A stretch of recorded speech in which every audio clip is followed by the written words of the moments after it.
Samantala, tone-toneladang mga smuggled na mackerel ang sasabat ng mga otoridad kada nagkakaroon ng operasyon.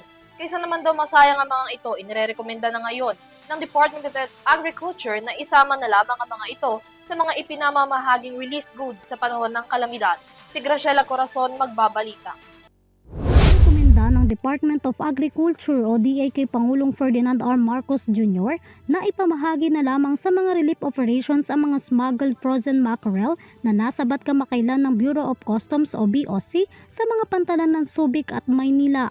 Sa bawat container van raw kasi na nasabat ay mayroong humigit kumulang 30 metric tons ng frozen mackerel na may kabuuang 210 metric tons na sasapat upang makapagbigay ng 1 kilo ng isda sa 210,000 na katao.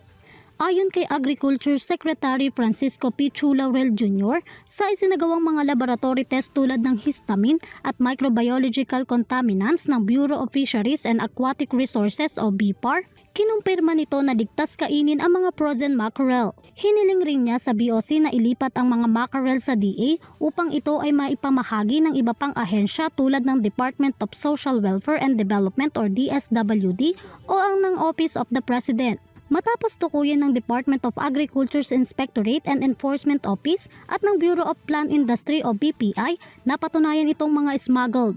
May kabuuang 7 container van ang nakumpiska, 2 rito ay mula sa North Harbor ng Maynila at 5 mula sa Subic Freeport. Samantala bukod sa mackerel, karamihan sa mga nasamsam na kargamento ay naglalaman din ng mga sibuyas. Bagamat walang nakitang bakterya, heavy metals or pesticide contamination ang isinagawang laboratory test, inirekomenda ng BPI na sirain ang mga sibuyas dahil sa nakitang palatandaan ng pagkabulok sa mga ito. Para sa EuroTV News, Graciela Corazon sumasaludo sa bawat Pilipino.